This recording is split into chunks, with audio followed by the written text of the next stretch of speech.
Hi ಸ್ನೇಹಿತರೆ, ನಾನು ಮಂಜುನಾಥ್, ಸಾಧನಾ academy ಶಿಕಾರಿಪುರದಿಂದ. ಸ್ನೇಹಿತರೆ, ನಿಮ್ಮೆಲ್ಲರಿಗೂ ಸಂಕ್ರಾಂತಿ ಹಬ್ಬದ ಹಾರ್ದಿಕ ಶುಭಾಶಯಗಳು. ಆ್ಯಸ್ ಪರ್ ಮೈ ರೆಸಲ್ಯೂಷನ್ 2023ರಲ್ಲಿ ಪ್ರತಿ ವಾರ ನಿಮಗೆ ಪ್ರಚಲಿತ ಘಟನೆಗಳನ್ನ ಕೊಡ್ತೀನಿ ಅಂತ ಪ್ರಾಮಿಸ್ ಮಾಡಿದ್ದೆ. ಆ ಪ್ರಕಾರ 2ನೇ ವಾರದ ಪ್ರಚಲಿತ ಘಟನೆಗಳನ್ನ ನಿಮಗೋಸ್ಕರ ತೆಗೆದುಕೊಂಡು ಬಂದಿದ್ದೀನಿ. ನಿಮ್ಮ ಕೋರಿಕೆ ಏನಿತ್ತು ಅಂತಂದರೆ ಸ್ಲೈಡ್ಸ್ಗಳು ಕನ್ನಡದಲ್ಲಿರಬೇಕು ಅಂತ. ಹಾಗಾಗಿ ಈ ವಾರ ಬಹುತೇಕ ಸ್ಲೈಡ್ಸ್ಗಳನ್ನು ಕನ್ನಡದಲ್ಲಿ ಮಾಡ್ಕೊಂಡು ಬಂದಿದ್ದೀನಿ. ಮತ್ತು ಇನ್ನೊಂದು ನಿಮ್ಮ ವಿನಂತಿ, ಇದನ್ನು PDF ಆಗಿ ಕೊಡಬೇಕು ಅಂತ. PDF ಮಾಡಿ ಟೆಲಿಗ್ರಾಮ್, ಸಾಧನಾ ಅಕಾಡೆಮಿಯ ಟೆಲಿಗ್ರಾಮ್ ಗ್ರೂಪ್ಗೆ ಹೋದರೆ ಸಾಕು, ನೀವು ಟೆಲಿಗ್ರಾಮ್ ಚಾನಲ್ಗೆ. ಅಲ್ಲಿ ನೀವು ಇದರ PDF ಪ್ರತಿಯನ್ನು ಪಡ್ಕೋತೀರ. ಹೋದ ವಾರದ PDF ಕೂಡ ಅವೈಲೇಬಲ್ ಮಾಡುವಂಥ ಪ್ರಯತ್ನ ಮಾಡ್ತೀವಿ. ಮತ್ತು ಸಾಧನಾ ಅಕಾಡೆಮಿ ಆ್ಯಪ್ ಒಳಗಡೆ ನಿಮಗೆ ಎಲ್ಲ ತಿಂಗಳ ಮ್ಯಾಗ್ಝಿನ್ಗಳು, ಪ್ರಚಲಿತ ಘಟನೆಗಳ ಮ್ಯಾಗ್ಝಿನ್ಗಳು ಅವೈಲೇಬಲ್ ಇರುತ್ತೆ. ನಿಮ್ಮೆಲ್ಲರಿಗೂ ಒಳ್ಳೆಯದಾಗಲಿ ಅಂತ ಹೇಳ್ತಾ ಟಾಪಿಕ್ಕಿಗೆ ಬರ್ತಾ ಇದ್ದೀನಿ. ವೆರಿ ಫಸ್ಟ್ 17ನೇ ಪ್ರವಾಸಿ ಭಾರತೀಯ ದಿವಸವನ್ನು, ಪ್ರವಾಸಿ ಭಾರತೀಯ ದಿವಸ್ PBD ಆಚರಿಸ್ತಾ ಇದ್ದೀವಿ.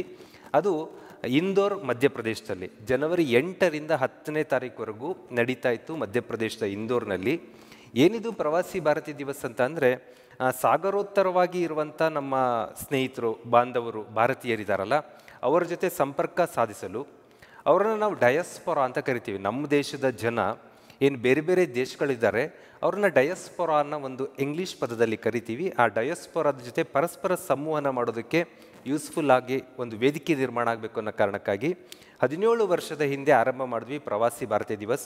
ಬೇರೆ ಬೇರೆ ದೇಶಗಳ ನಮ್ಮ ಏನು NRIಗಳಿದ್ದಾರೆ, OCIಗಳಿದ್ದಾರೆ, ಅವ್ರನ್ನ ಕನೆಕ್ಟ್ ಮಾಡುವಂಥ ಒಂದು ಪ್ರಯತ್ನವನ್ನು ಮಾಡುತ್ತೆ ಈ ಒಂದು ಪ್ರವಾಸಿ ಭಾರತೀಯ ದಿವಸ್. ಈ ವರ್ಷದ ಥೀಮ್ ಏನು ಅಂತ ಅಂದರೆ, ಡಯಸ್ಪೊರಾ ಅಮೃತ ಕಾಲದಲ್ಲಿ ಭಾರತದ ಪ್ರಗತಿಗೆ ವಿಶ್ವಾಸಾರ್ಹ ಪಾಲುದಾರರು. Diaspora reliable partners for India's progress in the Amrit Kaal. ಏನು ನಾವು 75ನೇ ವರ್ಷದ ಸ್ವಾತಂತ್ರ್ಯಕ್ಕಾಗಿ ಅಮೃತ ಮಹೋತ್ಸವ ಆಚರಿಸಿದ್ದೀವಿ. ಈ ಸಮಯದಲ್ಲಿ ವಿಶ್ವಾಸಾರ್ಹ ಪಾಲುದಾರರು ಈ ಡಯಸ್ಪೊರಾ ಅನ್ನೋ ಥೀಮನ್ನು ಇಟ್ಕೊಂಡು ಈ ಬಾರಿ ಆಚರಿಸಲಾಗ್ತಾ ಇದೆ. ಸುಮಾರು 70 ದೇಶಗಳಿಂದ 3500ಕ್ಕೂ ಹೆಚ್ಚು ಡಯಸ್ಪೊರಾ ಸದಸ್ಯರಿದ್ದಾರಲ್ಲ, ಅವರೆಲ್ಲ ಈ ಸಮಾವೇಶಕ್ಕೆ ನೋಂದಾಯಿಸ್ಕೊಂಡಿದ್ದಾರೆ, ಅವರೆಲ್ಲ ಭಾಗವಹಿಸ್ತಾ ಇದ್ದಾರೆ ಇಂದೋರ್ನಲ್ಲಿ. ಹಾಗಂತೇಳಿ ಕೇವಲ 70 ದೇಶದಂತಲ್ಲ, ಬೇರೆ ಬೇರೆ ದೇಶಗಳಲ್ಲಿರುವ ಭಾರತೀಯರು ಕೂಡ ವರ್ಚುವಲ್ ಆಗಿ ಇದಕ್ಕೆ ಜಾಯ್ನ್ ಆಗ್ತಾ ಇದ್ದಾರೆ. ಮತ್ತು ಈ ಪ್ರವಾಸಿ ಭಾರತೀಯ ದಿವಸ್ ಕಲ್ಪನೆ ಹೇಗೆ ಬಂತು, ಹೇಗೆ ಆರಂಭ ಮಾಡಿದ್ರು ಅಂತ ಅಂದರೆ, ನಮ್ಮ ದೇಶದಿಂದ ಸುಮಾರು 3 ಕೋಟಿ ಜನ, ನಾವು ನಂಬಕ್ಕಾಗೋದಿಲ್ಲ ಇದು, ಸುಮಾರು 2% ಆಫ್ ಪಾಪ್ಯುಲೇಷನ್, 100ರಲ್ಲಿ ಜನ ಭಾರತೀಯರು ಇದ್ದಾರೆ ಅಂದರೆ ಅದರಲ್ಲಿ 2 ವಿದೇಶದಲ್ಲಿದ್ದಾರೆ. 3 ಕೋಟಿಯಷ್ಟು ಜನ, 32 ಮಿಲಿಯನ್ ಅಂತ ವಿದೇಶಾಂಗ ಇಲಾಖೆ ಹೇಳುತ್ತೆ. ಅಷ್ಟು ಜನ ವಿದೇಶದಲ್ಲಿದ್ದಾರೆ. ಅವ್ರನ್ನೆಲ್ಲ ಕನೆಕ್ಟ್ ಮಾಡಿಕೊಂಡ್ರೆ ನಮ್ಮ ದೇಶ ಇನ್ನಷ್ಟು ಅಭಿವೃದ್ಧಿ ಆಗ್ಬೋದು ಅನ್ನೋ ಕಾರಣಕ್ಕೋಸ್ಕರ, ಅವರ ಕೊಡುಗೆಯನ್ನು ಭಾರತಕ್ಕೆ ತೆಗೆದುಕೊಳ್ಬೇಕು ಅನ್ನೋಕ್ಕೋಸ್ಕರ ನಾವು ದ್ವಿಪೌರತ್ವ ಕಾನ್ಸೆಪ್ಟ್, ಅಂದರೆ ಅವರಿಗೆ ಆ ದೇಶದ ಪೌರತ್ವ ಹೊಂದಿದ್ದಾಗಲೂ ನಮ್ಮ ಪೌರತ್ವ ಹೊಂದುವಂಥ ಅವಕಾಶ ಎಲ್ಲ ಮಾಡಿಕೊಡ್ತಾ ಬಂದ್ವಿ. ಅದು 2003ರಲ್ಲಿ ಆರಂಭ ಆಗತ್ತೆ ಈ ಒಂದು ಪ್ರವಾಸಿ ಭಾರತೀಯ ದಿವಸ್ ಕಾನ್ಸೆಪ್ಟು. ಏನಕ್ಕೆ ಜನವರಿನೇ ಸೆಲೆಕ್ಟ್ ಮಾಡ್ಕೋತೀವಿ ಅಂತ ಅಂದರೆ, 1915ರಲ್ಲಿ ಜನವರಿ 9ನೇ ತಾರೀಕು ಮಹಾತ್ಮ ಗಾಂಧೀಜಿಯವರು ಸೌತ್ ಆಫ್ರಿಕಾದಿಂದ, ದಕ್ಷಿಣ ಆಫ್ರಿಕಾದಲ್ಲಿ ಏನು ಅವರು ವಕೀಲ ವೃತ್ತಿಗಾಗಿ ಹೋಗಿದ್ದರು, ಅಲ್ಲಿ ಅವರ ಟ್ರಾನ್ಸ್ಫಾರ್ಮೇಷನ್ ಆಗುತ್ತೆ. ರೈಲಿನಿಂದ ಹೊರಗೆ ಹಾಕಿದ 1 ಗಳಿಗೆ ನಾನು ಕೇವಲ ಮಹಾತ್ಮ ಗಾಂಧಿ ನನಗಾಗಿ ಹುಟ್ಟಿರೋನಲ್ಲ, ಈ ಸಮಾಜಕ್ಕೆ ಏನಾದ್ರು ಮಾಡಬೇಕು ಅಂತ ಚಿಂತನೆ ಬಂತು. ಆ ನಂತರದ ಕಾಲದಲ್ಲಿ ಅವರು ಚಳುವಳಿಗಳಲ್ಲಿ ತೊಡಗೋದಕ್ಕೆ ಆರಂಭ ಮಾಡಿದರು. ಅಂಥ ಗಾಂಧೀಜಿಯವರು ಕಂಪ್ಲೀಟಾಗಿ ಆಫ್ರಿಕಾವನ್ನು, ದಕ್ಷಿಣ ಆಫ್ರಿಕಾವನ್ನು ಬಿಟ್ಟು ಮುಂಬೈಗೆ ಬರ್ತಾರಲ್ಲ, 1915 ಜನವರಿ 9, ಆ ದಿವಸವನ್ನು ನಾವು ಪ್ರವಾಸಿ ಭಾರತೀಯ ದಿವಸ್ ಆಗಿ ಆಚರಣೆ ಮಾಡ್ತಾಯಿದ್ದೀವಿ. ಇದು 2003ರಿಂದ ಆರಂಭವಾದ ಒಂದು ಸಂಸ್ಕೃತಿ. 14ನೇಯ ಪ್ರವಾಸಿ ಭಾರತೀಯ ದಿವಸ್ ನಮಗೆ ಗೊತ್ತಿರಬೇಕು, ಬಿಕಾಸ್ ಕನ್ನಡಿಗರಾಗಿ ಕರ್ನಾಟಕದ ಎಕ್ಸಾಮಲ್ಲಿ ಕೇಳ್ಬೋದು. ಇದು ಬೆಂಗಳೂರಲ್ಲಿ ನಡೆದಿತ್ತು. 15ನೇದು ವಾರಣಾಸಿಯಲ್ಲಿ ನಡೆದಿತ್ತು. 16ನೇದು ಕೋವಿಡ್ ಸಮಯ, ಹಾಗಾಗಿ ವರ್ಚುವಲ್ ಆಗಿ ನಡೆಯುತ್ತೆ. 17ನೇದು ಈ ಬಾರಿ ಇಂದೋರ್ನಲ್ಲಿ ನಡೀತಾ ಇದೆ, ಮಧ್ಯಪ್ರದೇಶದಲ್ಲಿ. ಇಷ್ಟು ಮಾಹಿತಿ ನಮಗೆ ಪ್ರವಾಸಿ ಭಾರತೀಯ ದಿವಸ್ ಕುರಿತಾಗಿ ಇದ್ದರೆ ಸಾಕಾಗತ್ತೆ. ಓಕೆ ಸ್ನೇಹಿತರೆ, ನೆಕ್ಸ್ಟ್ ಬರೋಣ. ಭಾರತದ ಮಹಿಳಾ ಪಡೆ, ಏನು ಮಹಿಳಾ ಸೈನಿಕರಿದ್ದಾರೆ, ಅವರ ಶಾಂತಿ ಪಾಲಕರ ಪಡೆಯ ಅತಿ ದೊಡ್ಡ ತುಕಡಿಯನ್ನು ನಾವು ವಿದೇಶದಲ್ಲಿ ನಿಯೋಜನೆ ಮಾಡಿದ್ದೀವಿ. ನಾವು ಅಂದರೆ ಇದು ಇಂಡಿಯನ್ ಆರ್ಮಿ ನಿಯೋಜನೆ ಮಾಡೋದಲ್ಲ. ನಮ್ಮ ಸೈನ್ಯವು ವಿಶ್ವಸಂಸ್ಥೆಯೊಂದಿಗೆ ಸೇರಿಕೊಂಡಾಗ ಅದನ್ನು ಶಾಂತಿ ಪಾಲನಾ ಪಡೆ, ಪೀಸ್ ಕೀಪಿಂಗ್ ಫೋರ್ಸ್ ಅಂತ ಕರಿತೀವಿ. ಆ ಥರ ಮಹಿಳಾ ಶಾಂತಿ ಪಾಲನಾ ಪಡೆಯೊಂದು ನಮ್ಮ ದೇಶದ್ದು ಯುನೈಟೆಡ್ ನೇಷನ್ನ ಒಂದು ಮಿಷನ್ ಒಳಗೆ ಭಾಗವಹಿಸಿದೆ. ಅದು ಅಬೇ ಅಂತ ಪ್ರದೇಶ. ಅಬೇ ಅನ್ನೋದು ಯಾವ ದೇಶದ್ದು ಅಂತ ಕೇಳಬಾರ್ದು ನೀವು, ಯಾಕಂದರೆ ಅಬೇ ಅನ್ನೋ ಪ್ರದೇಶ ಏನು ರಿಪಬ್ಲಿಕ್ ಆಫ್ ಸುಡಾನ್ ಮತ್ತು republic of south Sudan, Dakshina Sudan ಅಂತ ಏನು ಇತ್ತೀಚೆಗೆ ಹೊಸ ದೇಶ ಹುಟ್ಕೊಂತು, ಅವರಿಬ್ಬರ ನಡುವೆ ವಿವಾದವಿರುವಂಥ ಪ್ರದೇಶ. ಆ ಅಬೇ ಪ್ರದೇಶದಲ್ಲಿ ವಿಶ್ವಸಂಸ್ಥೆಯವರು ಉಸ್ತುವಾರಿ ನೋಡ್ಕೋತಾ ಇದ್ದಾರೆ, ಪೀಸ್ ಕೀಪಿಂಗ್ ವರ್ಕ್ ಮಾಡ್ತಾ ಇದ್ದಾರೆ. ಅಲ್ಲಿ ಯುನಿಸ್ಪಾ UNISFA ಅನ್ನುವಂಥ ಒಂದು ಆರ್ಗನೈಜೇಷನ್ ಮಾಡಿಕೊಂಡು United Nation interim security forces for Abyei ಅಂತ ಒಂದು ಫೋರ್ಸ್ ಮಾಡ್ಕೋತಾರೆ, ಅದನ್ನ ಯುನಿಸ್ಫಾ ಅಂತ ಕರಿತೀವಿ. ಅದರ ಮೂಲಕ ನಮ್ಮ ಮಹಿಳಾ ಸೈನಿಕರು ಅಲ್ಲಿ ಹೋಗಿ ಕೆಲಸ ಮಾಡ್ತಾ ಇದ್ದಾರೆ. ಇದು ಭಾರತದಿಂದ ನಿಯೋಜನೆಯಾದ ಒಂದು ಪೀಸ್ ಕೀಪಿಂಗ್ ಫೋರ್ಸಲ್ಲಿ ಮಹಿಳೆಯರ ಅತಿ ದೊಡ್ಡ ಘಟಕವಾಗಿದೆ. ಹಾಗಾಗಿ ಇದು ನಮಗೆ ಗೊತ್ತಿರಬೇಕು, ಅತಿ ದೊಡ್ಡ ಮಹಿಳಾ ತುಕಡಿಯೊಂದು ಯುನಿಸ್ಫಾದಲ್ಲಿ ಕೆಲಸ ಮಾಡ್ತು. ಎಲ್ಲಿ ಅಂತ ಅಂದರೆ ದಟ್ ಈಸ್ ಅಬೇದಲ್ಲಿ ಕೆಲಸ ಮಾಡ್ತಾ ಇದೆ. ಸುಡಾನ್ ರಿಪಬ್ಲಿಕ್ ಮತ್ತು ದಕ್ಷಿಣ ಸುಡಾನ್ ರಿಪಬ್ಲಿಕ್ ನಡುವಿನ ಪ್ರದೇಶವಾಗಿದೆ, ವಿವಾದಾತ್ಮಕ ಪ್ರದೇಶ. ಇದು 2011ರಿಂದ ಈ ಯುನಿಸ್ಫಾ ಕೆಲಸ ಮಾಡ್ತಾ ಇದೆ. ನಮ್ಮ ಮಹಿಳಾ ತುಕಡಿ ಈ ಬಾರಿಯಲ್ಲಿ ಅತಿ ದೊಡ್ಡದೊಂದು ನಿಯೋಜನೆಗೊಂಡಿದೆ ಅನ್ನೋದು ನಮಗೆ ಗೊತ್ತಿರಬೇಕು. ಓಕೆ ಸ್ನೇಹಿತರೆ, ಮುಂದೆ ಬರೋಣ. ಆಸ್ಟ್ರೋ ಟೂರಿಸಮ್ ಅಂತ ಒಂದು ಕಾನ್ಸೆಪ್ಟ್ ಈ ವಾರ ಹೆಚ್ಚು ಚರ್ಚೆಯಲ್ಲಿತ್ತು. ಸ್ಕೈ ಗೇಜಿಂಗ್ ಕಾರ್ಯಕ್ರಮ ಅಂತ ಅದನ್ನು ಅನಾವರಣ ಮಾಡ್ತಾರೆ. ಆಸ್ಟ್ರೋ ಅನ್ನೋ ಪದ ಬಂದ್ಕೊಳ್ಳೆ ನಮಗೆ ಎರಡು ಥರ ಆಸ್ಟ್ರೋ ಬರುತ್ತೆ. ಒಂದು ಆಸ್ಟ್ರೋನಮಿ, ಇನ್ನೊಂದು ಆಸ್ಟ್ರಾಲಜಿ. ಆಸ್ಟ್ರೋನಮಿ ಅಂದರೆ ಖಗೋಳಶಾಸ್ತ್ರ, ವೈಜ್ಞಾನಿಕವಾದ್ದು, ಎಲ್ಲ ಕಡೆ ಇರೋಂಥದ್ದು. ಆಸ್ಟ್ರಾಲಜಿ ಅಂದರೆ ಜ್ಯೋತಿಷ್ಯ ಶಾಸ್ತ್ರ, ಅದು ಕೂಡ ವೈಜ್ಞಾನಿಕವಾದ್ದು ಅಂತಾರೆ. ಬಟ್ ಅದು ಅರೆಬೆಂದ ಜ್ಞಾನಿಗಳ ಕೈಲಿ ಸಿಕ್ಕಿ ಅದು ಒಂಥರ ಜೊಳ್ಳು ಜೊಳ್ಳು ಆಗುವ ಪರಿಸ್ಥಿತಿಗೆ ಬಂದಿದೆ. ಆ ಪದ ನಮಗೆ ಗೊತ್ತಿರಲಿ. ಆಸ್ಟ್ರಾಲಜಿ ರಿಲೇಟೆಡ್ ಆಗಿ ನಾವು ಮಾತಾಡ್ತಾ ಇಲ್ಲ. ಆಸ್ಟ್ರೋ ಟೂರಿಸಮ್ ಅನ್ನೋದು ಆಸ್ಟ್ರೋನಮಿಯ ಕುರಿತಾದದ್ದು, ಅಂದರೆ ಖಗೋಳಶಾಸ್ತ್ರದ ಕುರಿತಾದದ್ದು. National Council of Science Museums NCSM ಅನ್ನೋದು, National Council of Science Museums ಅಂತ NCSM, ಮತ್ತು ನೆಹರು ಮೆಮೋರಿಯಲ್ ಮ್ಯೂಸಿಯಂ ಮತ್ತು ಲೈಬ್ರರಿ NMML ಅನ್ನೋ ಒಂದು ಸಂಸ್ಥೆ ಬರುತ್ತೆ. ಈ ಎರಡು ಸಂಸ್ಥೆಗಳ ಸಹಯೋಗದಲ್ಲಿ ಇಂಡಿಯಾ ಗೇಟ್ ಬಳಿ ಈ ಆಸ್ಟ್ರೋ ಟೂರಿಸಂ ಕಾರ್ಯಕ್ರಮವನ್ನು ಆಯೋಜನೆ ಮಾಡಲಾಗಿದೆ. ಏನಿಲ್ಲೆಲ್ಲ ನಡೆಯುತ್ತೆ ಅಂತಂದರೆ, ಪರಿಣಿತ ಭೂಗೋಳಶಾಸ್ತ್ರಜ್ಞರಿಂದ ಖಗೋಳ ಕುರಿತಾಗಿ, ಆಸ್ಟ್ರಾನಮಿ ಕುರಿತಾಗಿ ಮಾತುಕತೆಗಳು ನಡೀತವೆ. ಖಗೋಳಶಾಸ್ತ್ರದ ಕುರಿತಾದ ಪ್ರದರ್ಶನಗಳು, ಡೆಮಾನ್ಸ್ಟ್ರೇಷನ್ಗಳು ನಡೆಯುತ್ತೆ. ಆಕಾಶಕಾಯಗಳಿಗೆ ಸಂಬಂಧಪಟ್ಟ ಸ್ಟೋರೀಸ್ಗಳನ್ನು ಎಕ್ಸ್ಪರ್ಟ್ಸ್ಗಳು ಬಂದು ಹೇಳ್ತಾ ಇರ್ತಾರೆ. ಚಂದ್ರನ ಕುಳಿಗಳು ಏನು ಹೋಲ್ಸ್ ಇದೆ ಮೂನ್ ಮೇಲೆ, ಆ ಚಂದ್ರನ ಕುಳಿಗಳನ್ನು ನೋಡಲು ದೂರದರ್ಶಕದ ಮೂಲಕ ತೋರಿಸುವಂಥ ಅನುಭವವನ್ನು ಕೊಡುವಂಥ ಪ್ರಯತ್ನ ಮಾಡಲಾಗುತ್ತೆ. ಖಗೋಳಶಾಸ್ತ್ರದ ಇತರ ಚಟುವಟಿಕೆಗಳನ್ನು ಇಲ್ಲಿ ಮಾಡಲಾಗುತ್ತೆ. ಛಾಯಾಚಿತ್ರ ಫಲಕ ಪ್ರದರ್ಶನಗಳು, ಖಗೋಳ ಛಾಯಾಚಿತ್ರ ಪ್ರದರ್ಶನಗಳು ಮುಂತಾದ ಹಲವಾರು ಇವೆಂಟ್ಗಳನ್ನು ಇಲ್ಲಿ ಮಾಡಲಾಗ್ತಾ ಇದೆ. ಇದು ಸಾಮಾನ್ಯ ಪರೀಕ್ಷೆಗಳು ಇಷ್ಟು ಗೊತ್ತಿದ್ರೆ ಸಾಕು. ಆಸ್ಟ್ರೋ ಟೂರಿಸಮ್ ಅಂದರೆ ಏನು ಅಂದ್ಕೊಡ್ಲೆ ನಾವೇನಾದರೂ ಆಸ್ಟ್ರೋನಮಿ ಅಂತ ಗೊತ್ತಿದ್ದು ಎಲ್ಲಿಗೋ ಕರ್ಕೊಂಡು ಹೋಗುವಂಥದ್ದು, ಆಕಾಶ ಕಾಯಗಳಿಗೆ ಪ್ರವಾಸ ಕಳ್ಳಿಕೊಳ್ಳುವಂಥ ಕಾರ್ಯಕ್ರಮ ಅಂದ್ಕೊಳ್ಳೋ ಬದಲಾಗಿ ಇದು ಒಂದು ಭೂಮಿ ಮೇಲೆ ನಡೆಯುವಂಥ ಇವೆಂಟ್ ಆಗಿರುತ್ತೆ. ಅಲ್ಲಿ ವಿವಿಧ ಬಗೆಯ ಆಸ್ಟ್ರಾನಮಿ ಕುರಿತಾದ ಚರ್ಚೆಗಳು, ಪ್ರದರ್ಶನಗಳು ನಡೆಯುತ್ತೆ.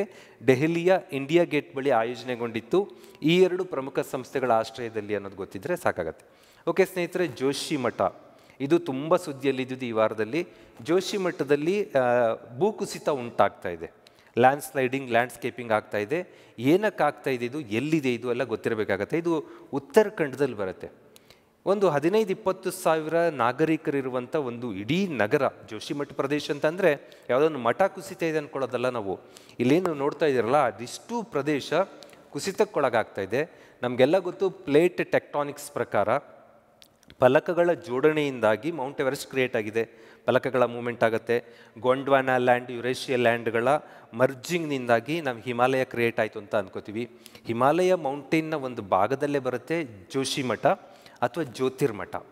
ಏಕೆಂದರೆ ನಮ್ಮ ಕನ್ನಡಿಗರಿಗೆ ಇದು ವಿಶೇಷವಾಗಿ ಗೊತ್ತಿರಬೇಕು. ನಾವೇನು ತುಂಬ ಕನ್ನಡಿಗರಿಗೆ ಹೆಚ್ಚು ಪಾಪ್ಯುಲರ್ ಇರೋಂಥ ನಮ್ಮ ಕೇರಳದಿಂದ ಬಂದಂಥ ಶಂಕರಾಚಾರ್ಯರು 4 ದಿಕ್ಕುಗಳಲ್ಲಿ 4 ಮಠಗಳನ್ನು ಸ್ಥಾಪಿಸಿದ್ವು ಅಂತೀವಿ. ಅದರಲ್ಲಿ ಜ್ಯೋತಿರ್ಪೀಠ, ಜ್ಯೋತಿರ್ಮಠ ಅಂತ ಕರಿತೀವಲ್ಲ, ಆ ಜ್ಯೋತಿರ್ಮಠ ಪ್ರದೇಶವನ್ನೇ ಜೋಶಿಮಠ ಪ್ರದೇಶ ಅಂತ ಕರೆಯೋದು. ಈ ಪ್ರದೇಶ ಹೋಗ್ತಾ ಇದೆ ಅಂತ ಅಂದರೆ ನಾವು ಜ್ಯೋತಿರ್ಪೀಠ ಕೂಡ ಹೋಗ್ತಾ ಇದೆ ಅನ್ನೋಂಥ ಅರಿವು ನಮಗಿರಬೇಕು.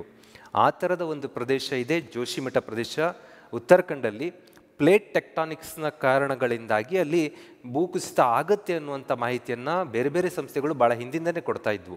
ಇದರ ಕುರಿತಾಗಿ ನಮ್ಮದು ಇಸ್ರೋ ಸಂಸ್ಥೆ ಇದೆಲ್ಲ ಮ್ಯಾಪಿಂಗ್ ಮಾಡಿಕೊಂಡು NRSC ಅಂತ ಕರಿತೀವಿ, ರಾಷ್ಟ್ರೀಯ ದೂರ ಸಂವೇದಿ ಕೇಂದ್ರ, ಅದರ ಮೂಲಕ ಸಂಶೋಧನೆ ಮಾಡಿ ಚಿತ್ರಗಳನ್ನ ಬಿಡುಗಡೆ ಮಾಡಿ ಇದು ಕೇವಲ ಒಂದು ಪ್ರದೇಶ ಅಲ್ಲ, ಇಡೀ ಪಟ್ಟಣವೇ ಕುಸಿಯಬಹುದು ಎಂಬ ಮಾಹಿತಿಯನ್ನು ಒಂದು 15-20 ವರ್ಷದ ಹಿಂದೆಯೇ ಕೊಟ್ಟಿದ್ದರು. ಆನಂತರ ಹಲವಾರು ಸಂಸ್ಥೆಗಳು ಇಲ್ಲಿ ಇಮೇಜಿಂಗ್, ಡಿಜಿಟಲ್ ಇಮೇಜಿಂಗ್ ಮಾಡಿಕೊಂಡು ಕೊಡ್ತಾರೆ ಮಾಹಿತಿಯನ್ನು, ಈ ಪ್ರದೇಶ ಕುಸಿತಾ ಇದೆ ಅಂತೇಳಿ. ಇಲ್ಲಿ ಏನು ವಿಶೇಷ ಅಂತ ಅಂದರೆ 2022 ಏಪ್ರಿಲ್ ಮತ್ತು ನವಂಬರ್ ನಡುವೆ ಭೂಕುಸಿತ ನಿಧಾನವಾಗಿ ಆರಂಭ ಆಗುತ್ತೆ, ಸ್ಲೋಲಿ ಆರಂಭ ಆಗಿತ್ತು. ಬಟ್ ಈಗ ಇತ್ತೀಚೆಗೆ ಡಿಸೆಂಬರ್ 27ರಿಂದ ಜನವರಿ 8 ನಡುವೆ ತೀವ್ರ ಥರದಲ್ಲಿ ತೀವ್ರತರದಲ್ಲಿ ಅಂದರೆ ಕೇವಲ 12 ದಿನದಲ್ಲಿ 5.4 ಸೆಂಟಿಮೀಟರ್ನಷ್ಟು, 5.4 ಸೆಂಟಿಮೀಟರ್ ಅಂದರೆ ಇಷ್ಟು ಪ್ರದೇಶ ಅದು ಕುಸಿತಕ್ಕೊಳಗಾಗತ್ತೆ. ಇದು ಕುಸಿತದಿಂದಾಗಿ ತುಂಬ ಹೈವೇಗಳು, ಮನೆಗಳು, ಸಾವಿರಾರು ಮನೆಗಳಲ್ಲಿ ಬೆರುಕುಗಳಾಗಿದೆ, ರಸ್ತೆಗಳು ಬೆರುಕಾಗಿದೆ. ಇದು ಒಂದು ಪ್ಲೇಟ್ ಟೆಕ್ಟಾನಿಕ್ಸ್ನ ಪ್ರದೇಶದಲ್ಲಿ ಆಗ್ತಿರುವಂಥ ವಿಭಿನ್ನ ಭೌಗೋಳಿಕ ಸುದ್ದಿ. ಇದು ಜಾಗ್ರಫಿಕಲ್ ಇನ್ಫಾರ್ಮೇಷನ್ ಆಗಿ ಗೊತ್ತಿರಬೇಕು ಮತ್ತು ನ್ಯಾಚುರಲ್ ಡಿಸಾಸ್ಟರ್ ಮ್ಯಾಟ್ರಾಗಿ ಕೂಡ ನಮಗೆ ಗೊತ್ತಿರಬೇಕಾಗತ್ತೆ. ಓಕೆ ಸ್ನೇಹಿತರೆ, ನೆಕ್ಸ್ಟ್ ಬರೋಣ. ವಿಶ್ವದ ಅತಿ ಉದ್ದದ ನದಿ ವಿಹಾರ ಗಂಗಾ ವಿಲಾಸ್ ಅಂತ ರಿವರ್ ಕ್ರೂಸ್ ಪ್ರವಾಸೋದ್ಯಮವನ್ನು ಭಾರತ ಆರಂಭ ಮಾಡ್ತಾ ಇದೆ. ನಿಮಗೆ ಈ ಹಡಗನ್ನು ನೋಡ್ತಿದ್ದಂಗೆ ಟೈಟಾನಿಕ್ ಫಿಲಮ್ ನೆನಪಾಗ್ತಾ ಇರ್ಬೋದು. ಟೈಟಾನಿಕ್ ನೋಡಿರ್ತೀವಿ ಫಿಲ್ಮನ್ನು ಟಿ ವಿನಲ್ಲಿ ಮತ್ತು ಚಿತ್ರಮಂದಿರಗಳಲ್ಲಿ. ಅಂಥ ಒಂದು ರಾಯಲ್ ಹಡಗು ಅದು ನೀರಿನಲ್ಲಿ ಮುಳುಗಿ ಹೋಗುತ್ತೆ. ಎಷ್ಟು ರಾಯಲ್ ಇತ್ತು ಅದು ಅನ್ನೋದನ್ನು ನಾವು ಫಿಲ್ಮ್ಗಳಲ್ಲೆಲ್ಲ ನೋಡಿದ್ದೀವಿ. ರಾಯಲ್ ಅಂತಂದರೆ ನಾವು ಯುರೋಪಿಯನ್ ಪ್ರದೇಶಕ್ಕೆ ಹೋಗಬೇಕು, ಅಮೇರಿಕನ್ ಪ್ರದೇಶಕ್ಕೆ ಹೋಗಬೇಕು, ಮತ್ತು ಎಲ್ಲ ಆಸ್ಟ್ರೇಲಿಯಾ ಪ್ರದೇಶಕ್ಕೆ ಹೋದರೆ ರಾಯಲ್ ಫೀಲ್ ಮಾಡ್ಬೋದು ಅಂಥ ಒಂದು ಅದ್ಭುತವಾದ ರಾಯಲ್ ಆದಂಥ ಶಿಪ್ಪನ್ನು ಬಿಲ್ಡ್ ಮಾಡಿ ಅದು ರಿವರ್ ಕ್ರೂಸ್ ಮಾಡುವಂಥ ಪ್ರಯತ್ನವನ್ನು ಭಾರತ ದೇಶ ಮಾಡಿದೆ. ನದಿಯಲ್ಲಿ ಹೋಗುವಂಥ ಕ್ರೂಸ್ ಏನಾದರೂ ಇದ್ದರೆ, ಅಂದರೆ ನದಿಯಲ್ಲಿ ನಾವು ಈ ಥರ ಟ್ರಾವೆಲ್ ಮಾಡುವಂಥದ್ದು, ಪ್ರವಾಸ ಮಾಡುವಂಥದ್ದಿದ್ದರೆ ಜಗತ್ತಿನಲ್ಲೇ ಅತಿ ಉದ್ದದ ನದಿ ವಿಹಾರವನ್ನು ಭಾರತ ಮಾಡಿದೆ. ಮತ್ತಿದು ಅತ್ಯಂತ ರಾಯಲ್ ಆದದ್ದು.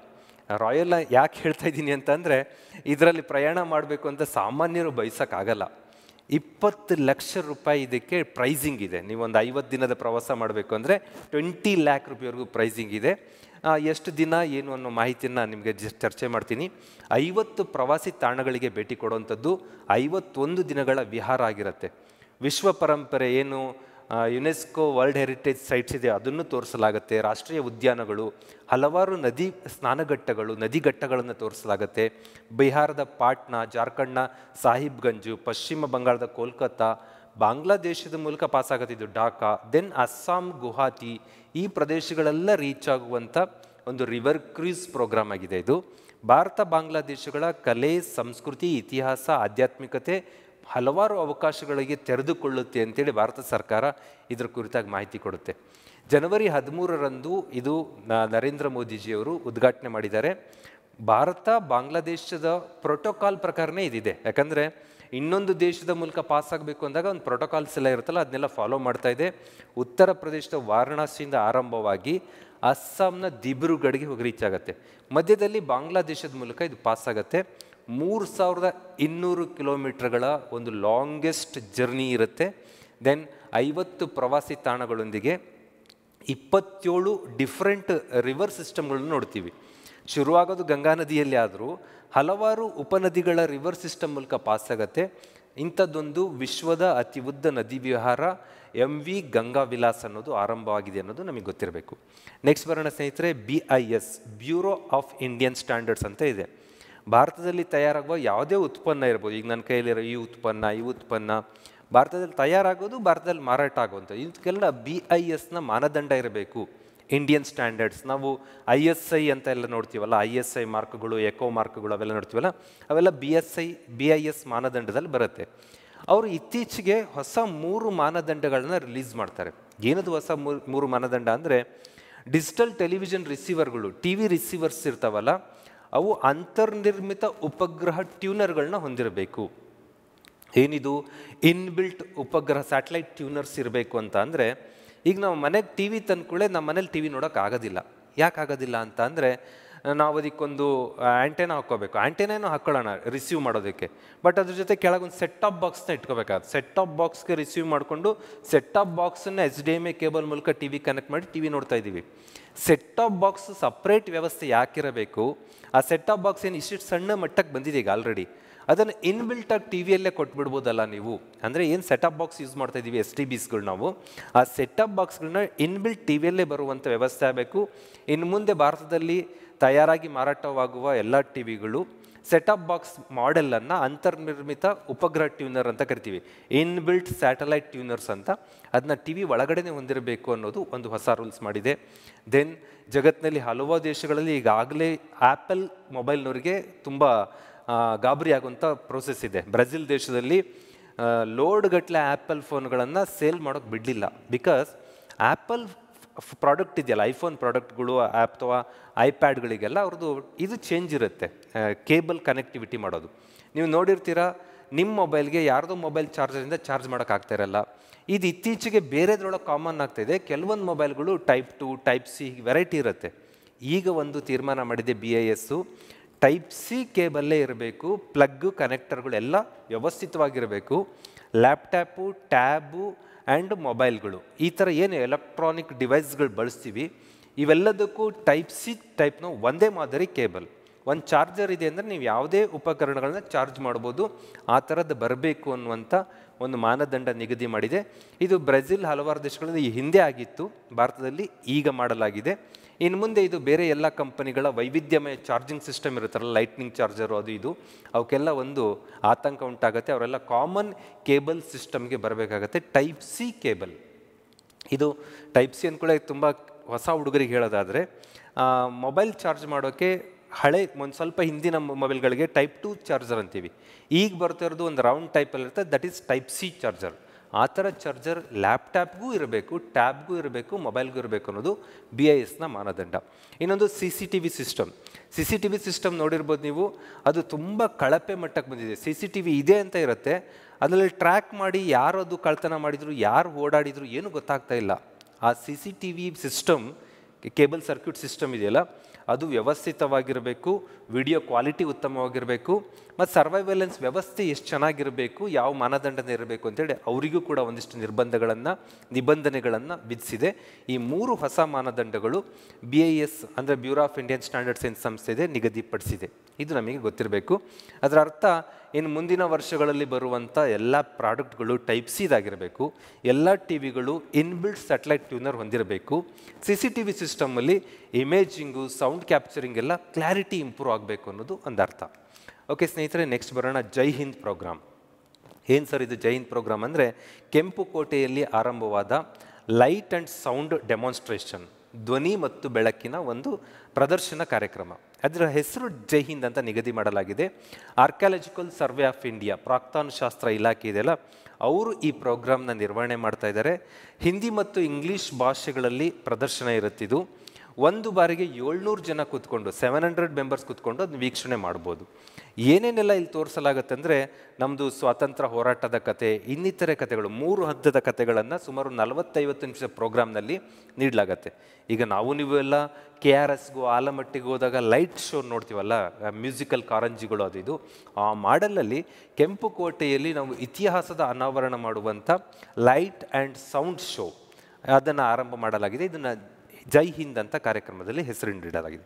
ಓಕೆ ಸ್ನೇಹಿತರೆ, ನೆಕ್ಸ್ಟ್ ಬರೋಣ ಜಾಗತಿಕ ಯೋಗಕ್ಷೇಮಕ್ಕಾಗಿ ಜಾಗತಿಕ ವಿಜ್ಞಾನ, global science for global well being ಅಂತ ಒಂದು ಥೀಮ್ನೊಂದಿಗೆ ಈ ಬಾರಿ ರಾಷ್ಟ್ರೀಯ ವಿಜ್ಞಾನ ದಿನಾಚರಣೆ ಆಚರಣೆ ಮಾಡ್ತೀವಿ. ಇದಾಗಲೇ ಥೀಮನ್ನು ರಿಲೀಸ್ ಮಾಡಲಾಗಿದೆ ಈ ಜನವರಿನಲ್ಲಿ. ಏನಿದು ಅರ್ಥ ಅಂದರೆ, ನಾವು ಪ್ರತಿ ವರ್ಷ ವಿಜ್ಞಾನ ದಿನ ಆಚರಿಸ್ತೀವಿ. ಭಾರತದಲ್ಲಿ ರಾಷ್ಟ್ರೀಯ ವಿಜ್ಞಾನ ದಿನ ಫೆಬ್ರವರಿ 28ಕ್ಕೆ CV ರಾಮನ್ ಅವರು ರಾಮನ್ ಎಫೆಕ್ಟನ್ನು ಆವಿಷ್ಕಾರ ಮಾಡಿದ ಸ್ಮರಣಾರ್ಥ ಆಚರಿಸ್ತೀವಲ್ಲ, ಅದರ ರಾಮನ್ ಎಫೆಕ್ಟ್ನ ದಿನವನ್ನು ನಾವು ವಿಜ್ಞಾನ ದಿನ ಮಾಡ್ತೀವಿ. ಪ್ರತಿ ವರ್ಷ ಒಂದು ಹೊಸ ಥೀಮ್ ಕೊಡಲಾಗತ್ತೆ. ಈ ವರ್ಷದ ನಮ್ಮ ವಿಜ್ಞಾನ ದಿನದ ಥೀಮ್ ಜಾಗತಿಕ ಯೋಗಕ್ಷೇಮಕ್ಕಾಗಿ ಜಾಗತಿಕ ವಿಜ್ಞಾನ, global science for global well being ಅನ್ನೋದು ಈ ವರ್ಷದ ಥೀಮ್ ಆಗಿದೆ. ಓಕೆ ಸ್ನೇಹಿತರೆ, ನೆಕ್ಸ್ಟ್ ಬರೋಣ ನಮ್ಮ ಹುಬ್ಬಳ್ಳಿ, ಕರ್ನಾಟಕದ ಹುಬ್ಬಳ್ಳಿಗೆ ರಾಷ್ಟ್ರೀಯ ಸುದ್ದಿಯನ್ನು ತಗೊಂಡ್ಬರ್ತಾ ಇದ್ದೀನಿ. 26ನೇ ರಾಷ್ಟ್ರೀಯ ಯುವ ಉತ್ಸವ, ಯೂತ್ ಫೆಸ್ಟನ್ನು ಆರ್ಗನೈಸ್ ಮಾಡಲಾಗಿತ್ತು ಹುಬ್ಬಳ್ಳಿನಲ್ಲಿ. ಏನಕ್ಕೆ ಯೂತ್ ಫೆಸ್ಟನ್ನು ಮಾಡ್ತೀವಿ? ಯುವ ದಿನಕ್ಕೋಸ್ಕರ ಮಾಡ್ತೀವಿ. ಯುವ ದಿನ ಅಂದ್ರೇನು? ರಾಷ್ಟ್ರೀಯ ಯುವ ದಿನ ಏನು ಯೌವನದ ಸಂಕೇತ, ಯೂತ್ ಐಕಾನ್ ಅಂತ ಕರಿತೀವಿ. ಸ್ವಾಮಿ ವಿವೇಕಾನಂದರು ಅವರ ಜನ್ಮದಿನ ಜನವರಿ 12. ಆ ಜನವರಿ 12ರಂದು ರಾಷ್ಟ್ರದ ಬೇರೆ ಬೇರೆ ಕಡೆಗಳಲ್ಲಿ ನಮ್ಮದೇನು ಯುವಜನ ಕ್ರೀಡಾ ಇಲಾಖೆ ಭಾರತ ಸರ್ಕಾರ ಇದೆಯಲ್ಲ, ಅವರು ಯೂತ್ ಫೆಸ್ಟನ್ನು ಆರ್ಗನೈಸ್ ಮಾಡ್ತಾರೆ. ಆ ಯೂತ್ ಫೆಸ್ಟ್ ಈ ವರ್ಷ ವಿಶೇಷವಾಗಿ ಹುಬ್ಳಿನಲ್ಲಿ ಆರ್ಗನೈಸ್ ಮಾಡಲಾಗಿತ್ತು ನಮ್ಮ ಕರ್ನಾಟಕದಲ್ಲಿ. ಈ ಉತ್ಸವದ ಥೀಮ್ ಏನಂದರೆ, ವಿಕಸಿತ್ ಯುವ ವಿಕಸಿತ್ ಭಾರತ್ ಅಂತ. ವಿಕಸಿತ್ ಯುವ ವಿಕಸಿತ್ ಭಾರತ್ ಅನ್ನುವ ಥೀಮ್ ಜೊತೆಗೆ ಆರಂಭವಾದ ಈ ಕಾರ್ಯಕ್ರಮದಲ್ಲಿ ಹಲವಾರು ಸಬ್ ಕಾರ್ಯಕ್ರಮಗಳಿದೆ. ಯೋಗಾಥಾನ್ ಅಂತ ಒಂದು ಪ್ರೋಗ್ರಾಮ್ ಇದೆ. ಯೋಗಾಥಾನ್ ಅಂದರೆ ಸುಮಾರು 10 ಲಕ್ಷ ಯುವಕರು ಯುವತಿಯರಿಗೆ ಯೋಗ ಮಾಡಲು ಸಜ್ಜುಗೊಳಿಸೋದು, ರೆಡಿ ಮಾಡುವಂಥ ಒಂದು ಗುರಿಯನ್ನು ಹೊಂದಿದೆ. ಮತ್ತು 8 ಸ್ಥಳೀಯ ಕ್ರೀಡೆಗಳು, ನಾವು ಆಟ ಅಂದ್ಕೊಳ್ಳಿ ಕ್ರಿಕೆಟು, ಫುಟ್ಬಾಲು, ಹಾಕಿ ಹೊರಟ್ಬಿಡ್ತೀವಿ. ಅದರ ನಡುವೆ ಲೋಕಲ್ ಸ್ಪೋರ್ಟ್ಸ್ ಏನಿದೆ ಅದನ್ನು ಪ್ರಮೋಟ್ ಮಾಡುವಂಥದ್ದು. ಸಮರ ಕಲೆಗಳು, ಕಳರಿ ಪಯಟ್ಟು ಅವೆಲ್ಲ ಇದ್ದಾವಲ್ಲ, ಆ ಕಳರಿ ಪಯಟ್ಟು, ಬೇರೆ ಬೇರೆ ಕರಾಟೆ ಅವೆಲ್ಲ ಇದ್ದಾವಲ್ಲ, ಇದನ್ನು ಪ್ರಮೋಟ್ ಮಾಡುವಂಥ, ಪ್ರದರ್ಶನ ಮಾಡುವಂಥ ಥೀಮ್ ಕೂಡ ಇದರಲ್ಲಿ ಹಮ್ಮಿಕೊಳ್ಳಲಾಗಿತ್ತು.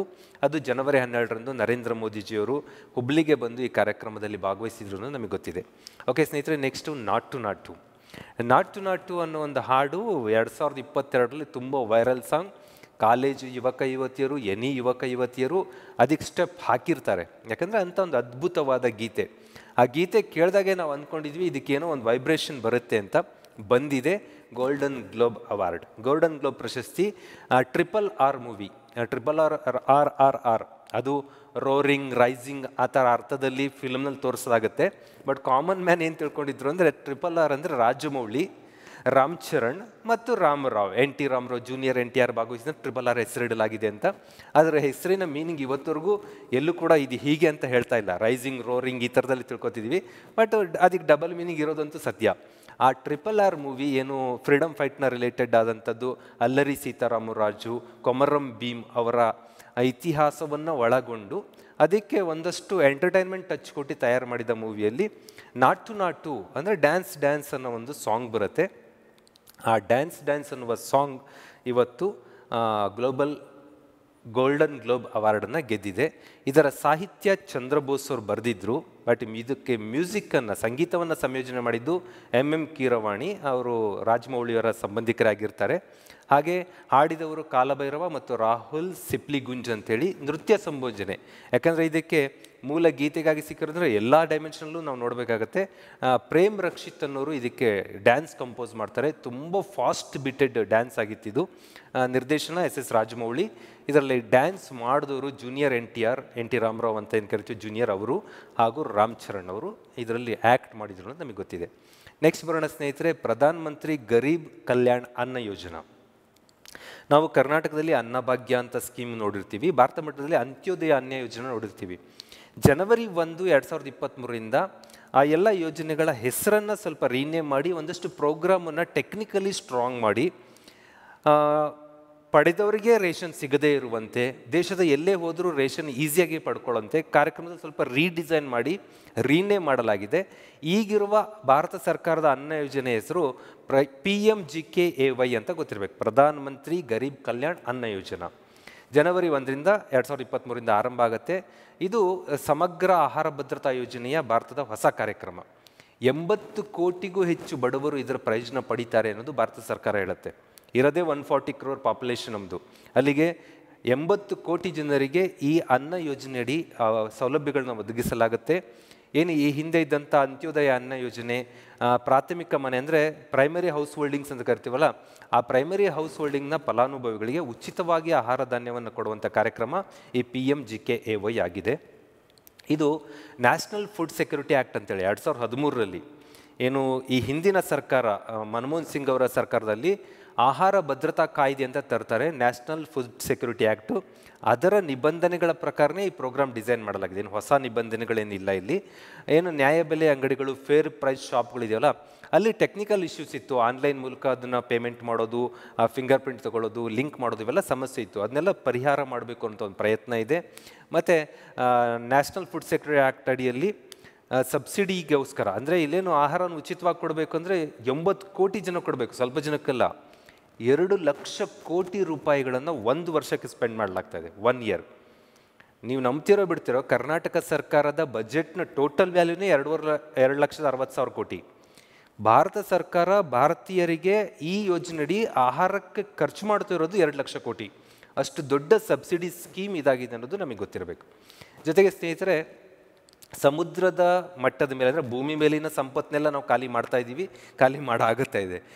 ಸಮುದ್ರದ ಒಳಗಡೆ ಏನಾದರೂ ಇದೆಯಾ ಹುಡುಕಬೇಕು ಅಂತೇಳಿ ನಮ್ಮ ಭಾರತ ಸರ್ಕಾರದ ಇಲಾಖೆಗಳು ಒಂದು 3 ಜನರನ್ನು ಸಮುದ್ರದ 6,000 ಮೀಟರ್ ಕೆಳಗೆ ಅನ್ವೇಷಣೆಗೋಸ್ಕರ ಕಳಿಸ್ಕೊಡ್ತಾ ಇದ್ದಾರೆ.